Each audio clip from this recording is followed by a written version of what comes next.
प्रार्थना। एक व्यक्ति गाड़ी से उतरा और बड़ी तेजी से एयरपोर्ट में घुसा। जहाज उड़ने के लिए तैयार था। उसे किसी कार्यक्रम में पहुंचना था जो खास उसी के लिए आयोजित किया जा रहा था। वह अपनी सीट पर बैठा और जहाज उड़ गया। अभी कुछ दूर ही जहाज उड़ा था कि कैप्टन ने घोषणा की, तूफानी बारिश और बिजली की वजह से जहाज का रेडियो सिस्टम ठीक से काम नहीं कर रहा, इसलिए हम पास के एयरपोर्ट पर उतरने के लिए विवश हैं। जहाज उतरा। वह बाहर निकलकर कैप्टन से शिकायत करने लगा कि उसका एक एक मिनट कीमती है और कार्यक्रम में उसका पहुंचना बहुत जरूरी है। पास खड़े दूसरे यात्री ने उसे पहचान लिया और बोला, डॉक्टर पटनायक, आप जहां पहुंचना चाहते हैं टैक्सी द्वारा यहां से केवल 3 घंटे में पहुंच सकते हैं। उसने धन्यवाद किया और टैक्सी लेकर निकल पड़ा। लेकिन ये क्या, आंधी, तूफान, बिजली, बारिश ने गाड़ी का चलना मुश्किल कर दिया। फिर भी ड्राइवर चलता रहा। अचानक ड्राइवर को आभास हुआ कि वह रास्ता भटक चुका है। नाउम्मीदी के उतार चढ़ाव के बीच उसे एक छोटा सा घर दिखा। इस तूफान में वही गनीमत समझकर गाड़ी से नीचे उतरा और दरवाजा खटखटाया। आवाज आई, जो कोई भी है अंदर आ जाए। दरवाजा खुला है। अंदर एक बुढ़िया आसन बिछाए भगवत गीता पढ़ रही थी। उसने कहा, माँ जी, अगर आज्ञा हो तो आपका फोन का उपयोग कर लूं? बुढ़िया मुस्कुराई और बोली, बेटा, कौन सा फोन? यहाँ ना बिजली है ना फोन। लेकिन तुम बैठो, सामने चरणामृत है, पी लो, थकान दूर हो जाएगी और खाने के लिए भी कुछ ना कुछ फल मिल जाएगा, खा लो ताकि आगे यात्रा के लिए कुछ शक्ति आ जाए।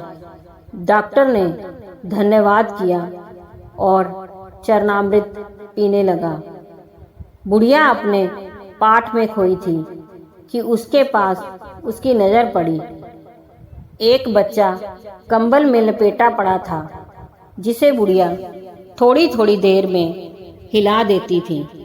बुढ़िया की पूजा हुई तो उसने कहा, माँ जी, आपके स्वभाव और व्यवहार ने मुझ पर जादू कर दिया है। आप मेरे लिए भी प्रार्थना कर दीजिए। यह मौसम साफ हो जाए। मुझे उम्मीद है आपकी प्रार्थनाएं अवश्य स्वीकार होती होंगी। बुढ़िया बोली, नहीं बेटा, ऐसी कोई बात नहीं। तुम मेरे अतिथि हो और अतिथि की सेवा ईश्वर का आदेश है। मैंने तुम्हारे लिए भी प्रार्थना की है।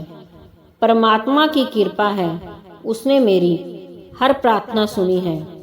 बस एक प्रार्थना और मैं उससे मांग रही हूँ। शायद जब वह चाहेगा उसे भी स्वीकार कर लेगा। कौन सी प्रार्थना? डॉक्टर बोला। बुढ़िया बोली, ये जो 2 साल का बच्चा तुम्हारे सामने अधमरा पड़ा है, मेरा पोता है। ना इसकी माँ जिंदा है ना ही बाप। इस बुढ़ापे में इसकी जिम्मेदारी मुझ पर है। डॉक्टर कहते हैं इसे कोई खतरनाक रोग है जिसका वो उपचार नहीं कर सकते।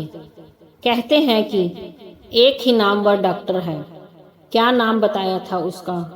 हाँ, डॉक्टर पटनायक। वह इसका ऑपरेशन कर सकता है। लेकिन मैं बुढ़िया कहाँ उस डॉक्टर तक पहुँच सकती हूँ? लेकर जाऊं भी तो पता नहीं वह देखने को राजी भी हो या नहीं। बस अब बंसी वाले से ये ही मांग रही थी कि वह मेरी मुश्किल आसान कर दे। डॉक्टर की आंखों से आंसुओं की धारा बहने लगी। वह भर्राई हुई आवाज में बोला, माई, आपकी प्रार्थना ने हवाई जहाज को नीचे उतार लिया। आसमान पर बिजलियां कौंदवा दी, मुझे रास्ता बुलवा दिया ताकि मैं यहाँ तक खिंचा चला आऊं। हे भगवान, मुझे विश्वास ही नहीं हो रहा कि एक प्रार्थना स्वीकार करके अपने भक्तों के लिए इस तरह भी सहायता कर सकता है। दोस्तों, वह सर्वशक्तिमान है। परमात्मा से लो लगा कर तो देखो।